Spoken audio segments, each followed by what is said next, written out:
terhormat Bapak Dosen Penguji Ujian Kinerja Program Pendidikan Profesi Guru tahun 2022. Perkenalkan, nama saya adalah Mas Dukin, asal sekolah MTS JPM 5 Gedangan, Desa Gedangan, Kecamatan Sumobito, Kabupaten Jombang. Sekaligus saya adalah sebagai mahasiswa Universitas Islam Negeri Maulana Malik Ibrahim Malang.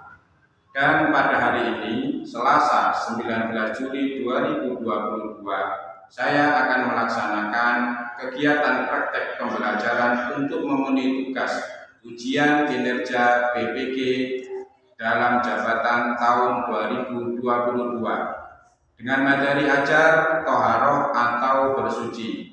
Untuk lebih jelasnya, berikut adalah video pembelajaran yang telah saya laksanakan.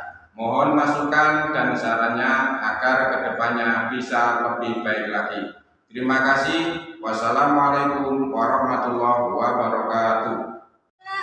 Bagian depan gerak, tegak gerak, 2 barisan jalan.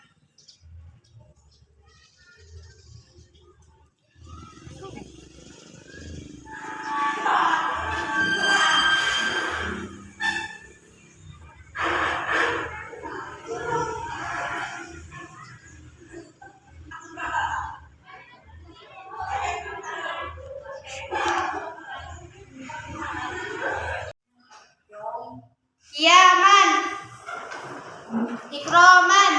Assalamualaikum warahmatullahi wabarakatuh.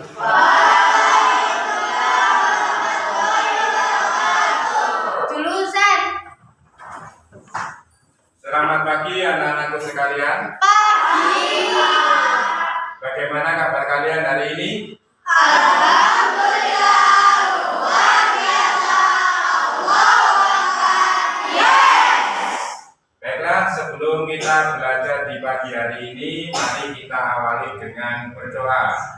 Berdoa mulai. Bismillahirrahmanirrahim. Roti.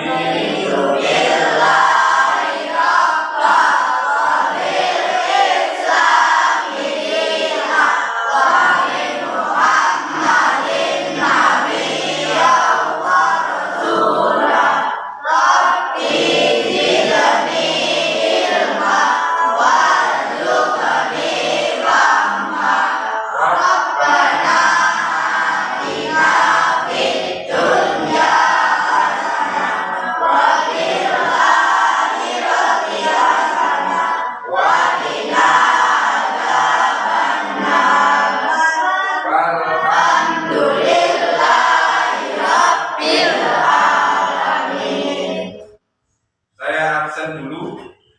Tolong dilihat kanan kiri depan belakang.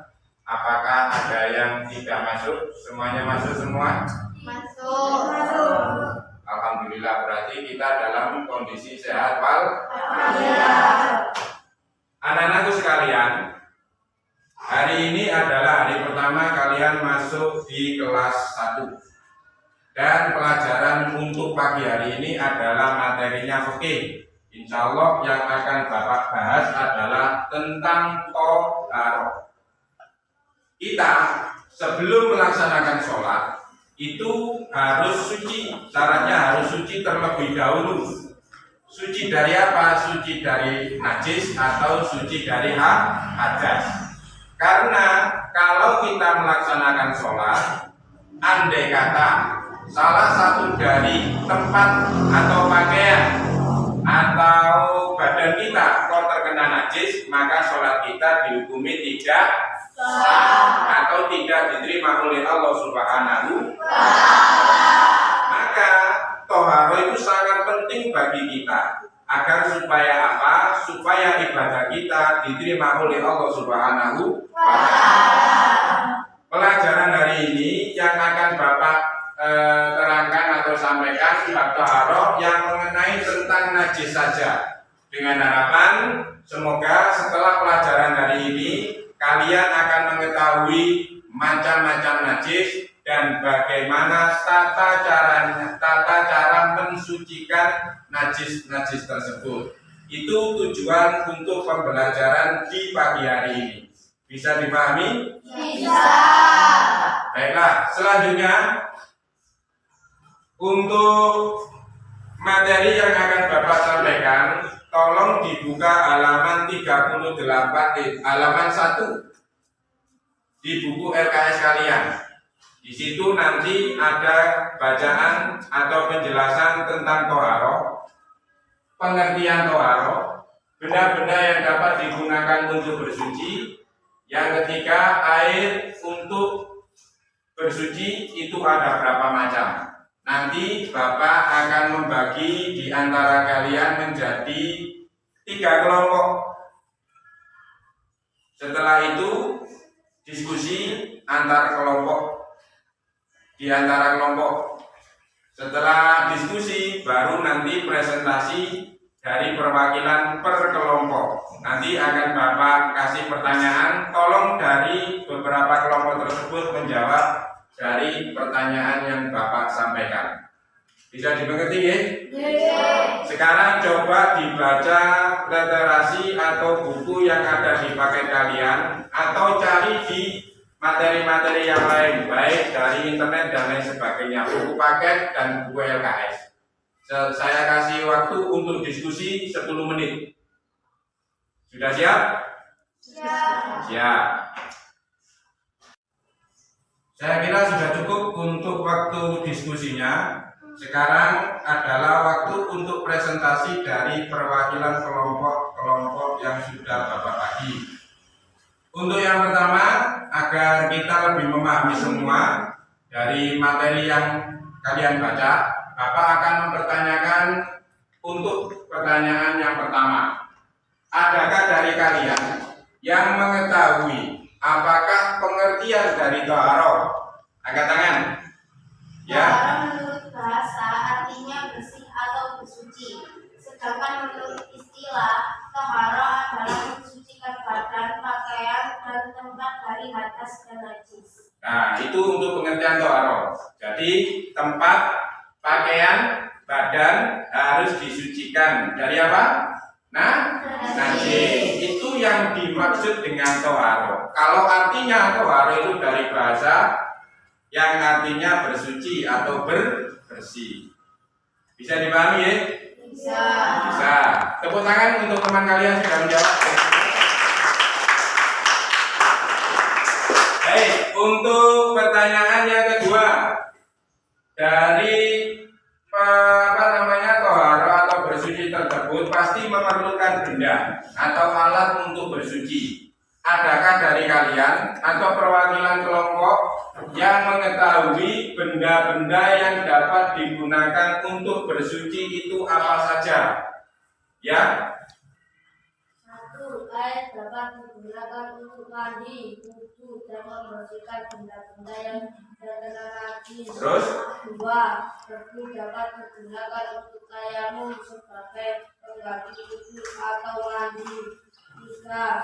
Batu bata, tisu, atau benda yang dapat untuk menyerap bisa digunakan untuk istinja. Berarti ada berapa? 3. Ada di 3. 3. Kalau diringkas, alat untuk bersuci, maksudnya untuk mensucikan badan kita dari najis itu ada 3 jenis atau 3 macam. Dari jawaban teman saya tadi mengatakan bahwa untuk membersihkan air, untuk membersihkan badan kita dari najis, yang pertama kita memakai air, yang kedua kita memakai batu, yang ketiga kita memakai debu. Bukan debu yang kotoran itu ya, debu yang di atasnya tanah. Bukan beleduk itu, bukan. Kalau pakai itu sampai pasti akan sakit semua. Yang namanya debunya itu debu yang suci, bukan debu di atas kotoran. Itu juga najis. Maka dari itu kita harus mencari debunya debu yang suci. Kalau debunya itu debu najis, maka percuma kita melaksanakan toharoh. Batu itu bisa dipakai untuk bersuci apa tidak? Batu bisa dipakai untuk bersuci apa tidak? Ini hanya khusus untuk istinja. Untuk batu itu kita mengambilnya 3 sisi. Dari ada 3 sisi yang bisa dipakai untuk bersuci. Nggak sembarangan batu ya. Batunya itu ada 3 sisi. Satu sebelah kanan, kiri, dan atau depan, atas, atau belakang. Itu yang bisa dipakai untuk bersuci. Jadi saya ulangi lagi untuk menegaskan pemahaman tentang alat-alat untuk bersuci ada berapa macam? 3. Yang pertama Air. Yang kedua Batu. Yang ketiga Debu. Beri aplaus untuk teman-teman kalian. Selanjutnya untuk pengertian dari alat-alat untuk bersuci, di sini kan ada air, dan air itu ada bermacam-macam. Ada 3 jenis air yang kita bisa pahami. Yang pertama yaitu air mutlak. Terus ada air namanya air mutaghayir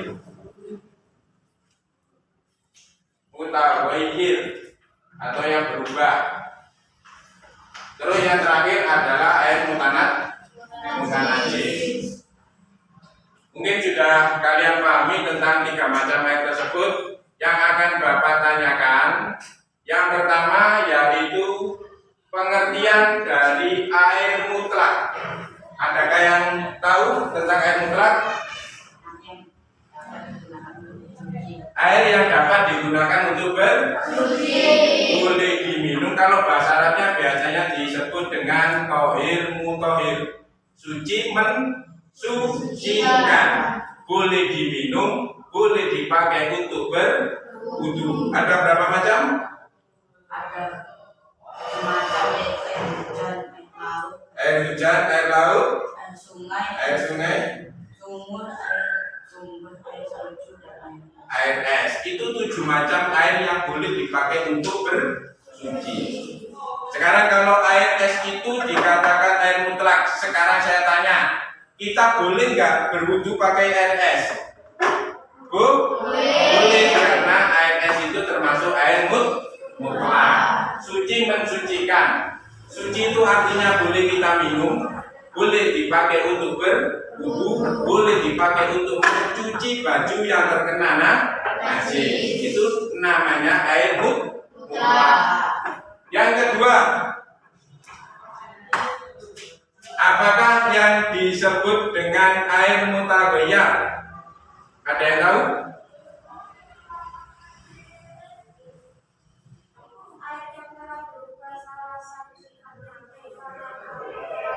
Lebih keras?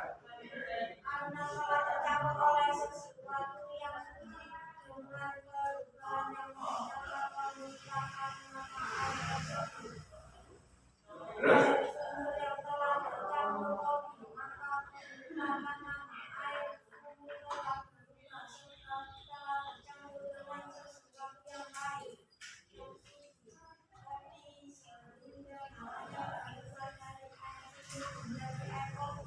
Air kopi. Contohnya itu ya.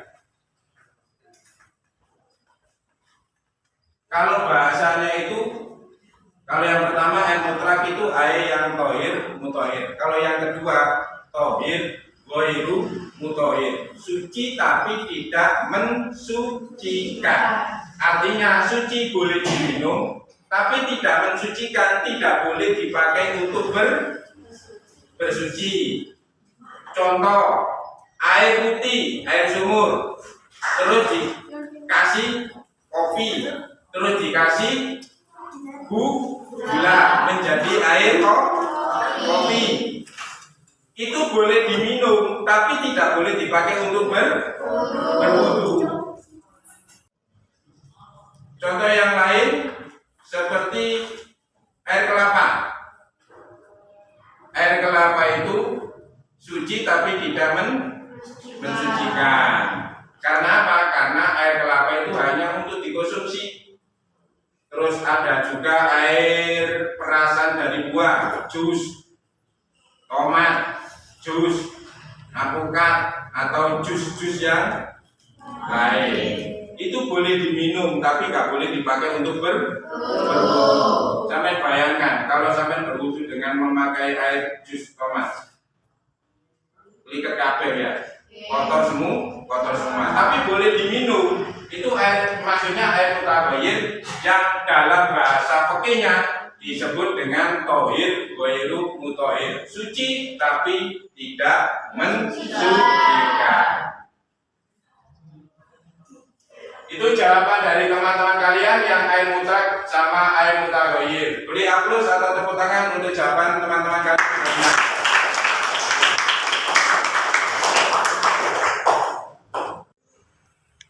Untuk selanjutnya, Bapak akan mempertanyakan tentang air mutanajis, air yang macam yang ketiga. Apakah dari teman-teman, anak-anak ada yang tahu? Ya. Air mutanajis bukanlah air yang dihukumi najis secara atau air najis. Ya. Air mutanajis adalah air awal yang suci namun telah berubah hukumnya menjadi najis karena tercampur dengan sesuatu najis seperti darah, kotoran, cicak dan lain Sebagainya. Itu untuk air mutanajis yang asalnya airnya itu suci terus kecampuran najis. Jadi kalau air mutanajis itu asalnya airnya suci, akan tetapi karena terkena najis, terus akhirnya menjadi air mutanajis atau air yang terkena najis. Beliau plus tepuk tangan untuk teman kalian. Selanjutnya untuk airnya sudah kita pahami, sudah kita jelaskan dengan sejelas-jelasnya. Selanjutnya yaitu apa yang harus dibersihkan, apa yang harus disucikan, yaitu najis. Sebelum kita membahas tentang macam-macamnya najis, Bapak mau bertanya, adakah dari kalian yang mengetahui pengertian dari najis itu apa? Ya. Najis menurut bahasa adalah sesuatu yang kotor, sedangkan menurut istilah adalah sesuatu yang dipandang kotor atau menjijikkan yang harus disucikan karena menjadikan tidak sahnya melaksanakan suatu ibadah tertentu. Najis kalau menurut bahasa artinya kotor. Maksudnya kotor itu tidak kotor seperti yang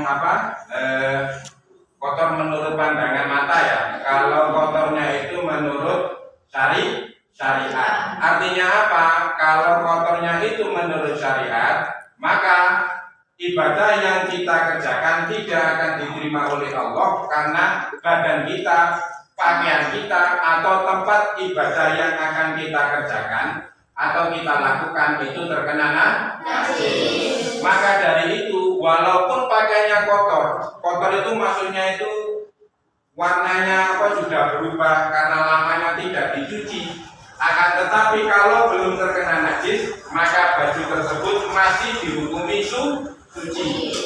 Walaupun baju itu habis dicuci, dijemur, tapi kok terkena kotorannya hewan, burung, darah, atau kotorannya tikus, kotorannya hewan yang lain, maka baju tersebut dihukumi najis. Itu pengertian dari najis. Jadi kotoran-kotoran kita atau kotorannya hewan itu juga termasuk najis. Nanah juga tadi juga disebut dengan najis. Nanah, darah, bangkai itu juga najis. Maka kita tidak boleh mengkonsumsinya.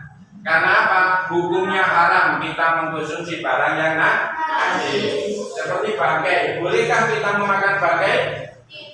Tidak boleh, karena dasar hukumnya adalah bangkai itu hukumnya najis. Barang yang najis tidak boleh dimakan. Barang yang najis tidak boleh dijual. Sampun? Selanjutnya ada berapa macam najis?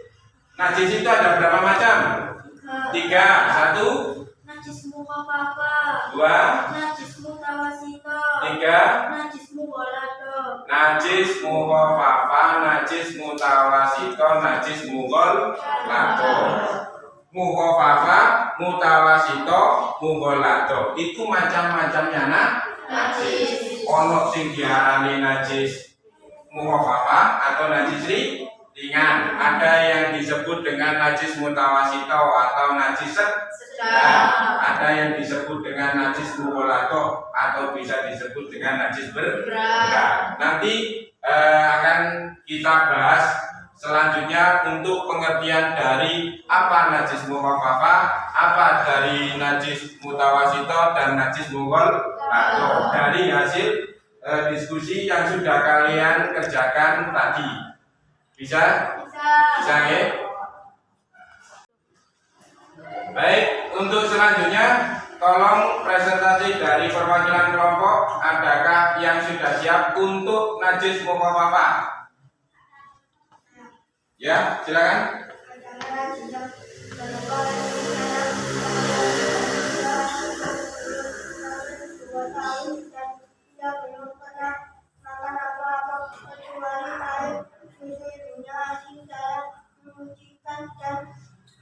Najis mukhaffafa ini cukup dengan menyiapkan air pada benda yang terkena najis kencing tersebut. Ternyata najis mukhaffafa itu hanya disebabkan oleh apa tadi? Air kencingnya anak laki yang masih berumur 2 tahun. Belum makan apa-apa, hanya makan ASI. Apa ASI? Air susu ibu. Tidak makan pisang, tidak makan gorengan, tidak makan ikan dan lain sebagainya. Hanya mimik air ibunya saja. Kalau anak laki-laki atau bayi laki-laki tadi itu kencing terkena ke badan kita atau baju kita, maka tidak usah dicuci, cukup dipercikan air itu sudah suci. Tapi kalau air kencingnya bayi perempuan tidak loh ya. Air kencingnya bayi perempuan itu termasuk kategori najis mutawasito.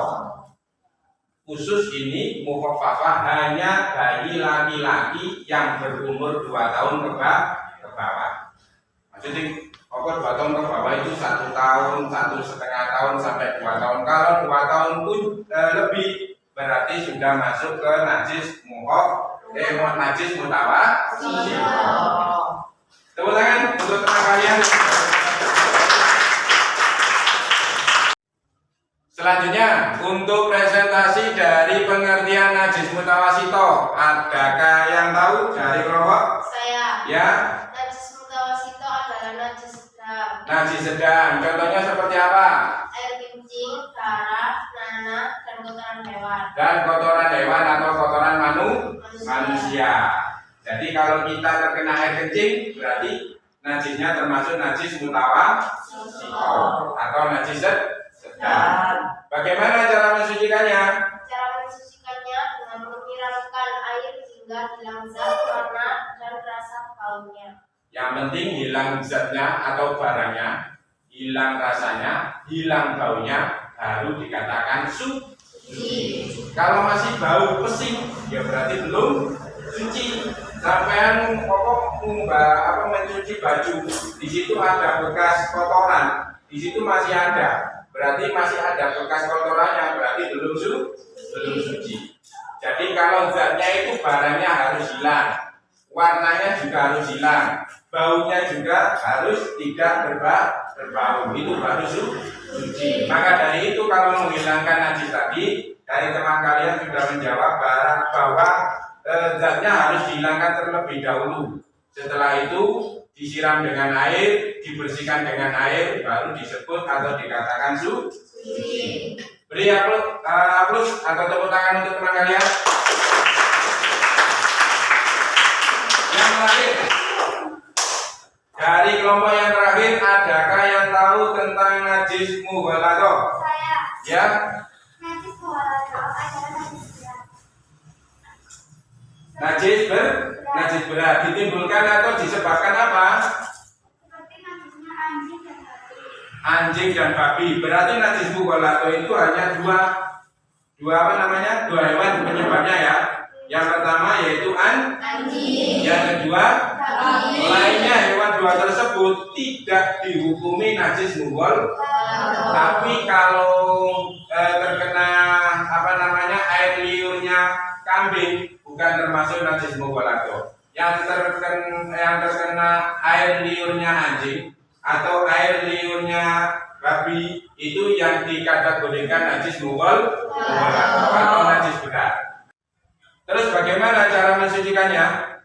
Ialah dengan menyiramkan air suci yang mensucikan, air mutlak, atau membasuh benda atau tempat yang terkena najis sampai 7 kali. Kali yang pertama dicampur dengan tanah atau debu sehingga hilang karena rasa berkalanya. Nah, itu untuk cara mensucikan najis mughaladzah atau najis berat. Dibasuh 7 Kali. salah satu dari 7 kali ini itu harus dicampur dengan debu atau tanah suci. Boleh di awal debunya yang dicampur, boleh yang kedua atau ketiga, jangan basuhan yang terakhir.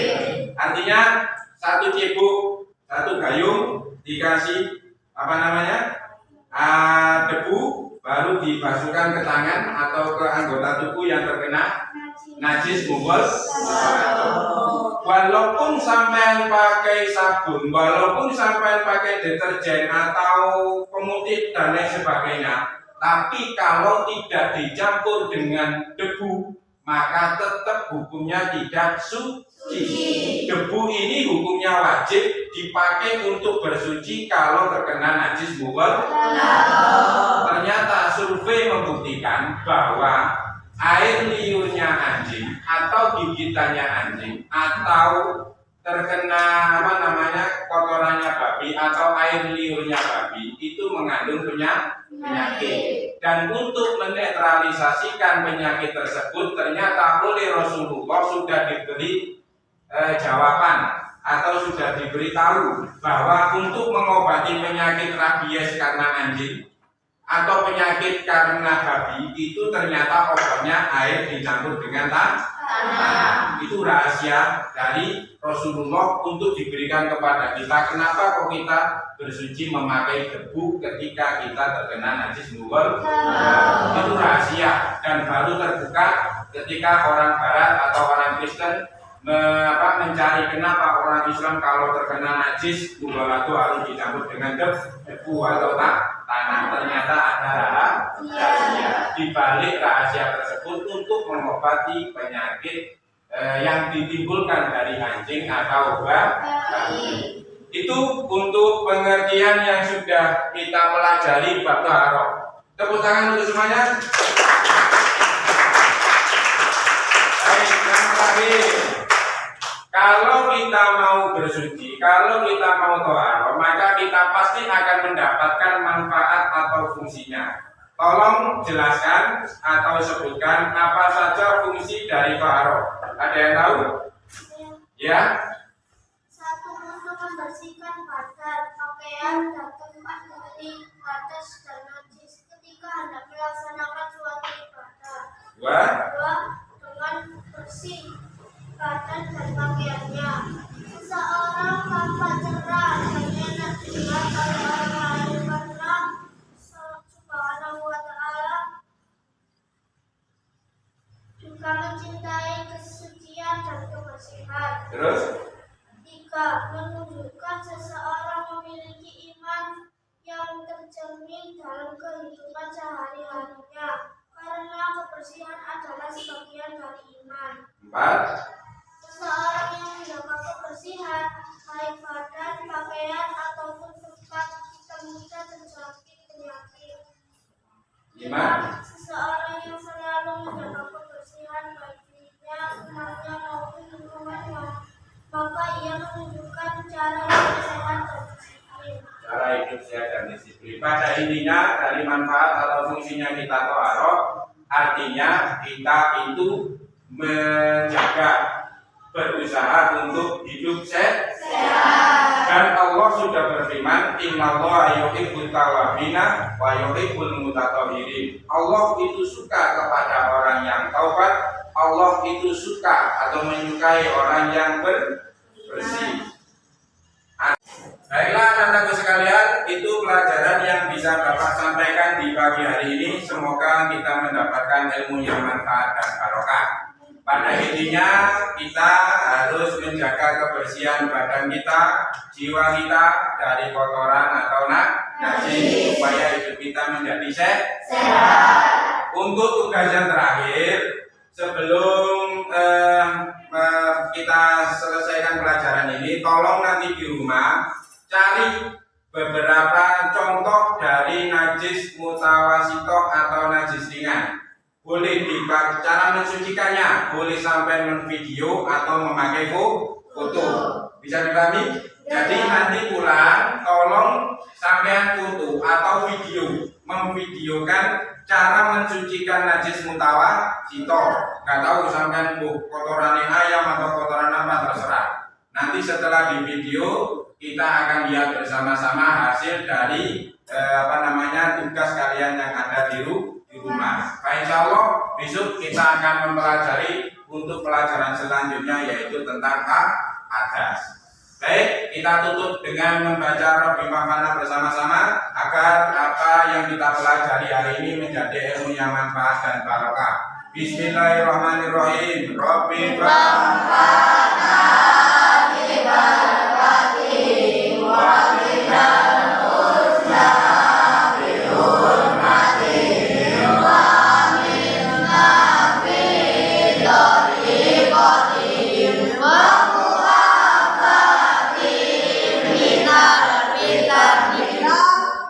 Al-Fatihah.